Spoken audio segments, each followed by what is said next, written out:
অনেক আফসোস লাগে।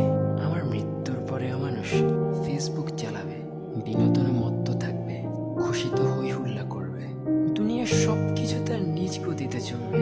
সত্যি বড়ই আফসোস লাগে।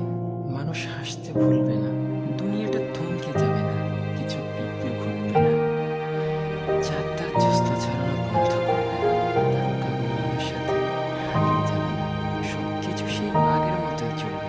আফসোস শুধু আমি থাকবো না, তাতে কারে বা কি যায় আসে। কিছুদিন পর তো এমনিতেই সবার কান্না বন্ধ হয়ে যাবে, ভুলে যাবে আমায় সবাই। শত আপন হওয়ার সত্ত্বেও তারা আমার দুঃখে আমার সাথে মারা যাবে না। আর আমি মারা গেলেও ওদের হাসিটা চিরতরে বন্ধ হবে না। তাহলে এদের সাথে কেন আমি এত ব্যস্ত, কেন এত মাখামাখি, আমার মন থেকে আমি এত দূরে কেন, কেন এত দূরে, কেন এত সিরিয়াস মনে তারা যা বলে। তোমরা মুসলিম না হয়ে আমার কাছে এসো না। সত্যিই তো আমরা কি পেরেছি আদৌ অব্দি মুসলিম হতে?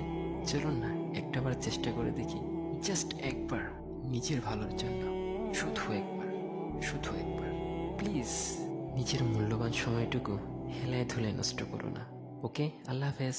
আর হ্যাঁ, যাওয়ার আগে আরেকটা কথা, আমাদের ভিডিওগুলো যে কোনো প্ল্যাটফর্মে পেতে সার্চ করে ফেলবেন দ্য পাওয়ার অফ ইন্টেলিজেন্ট। ইনশাআল্লাহ পেয়ে যাবেন।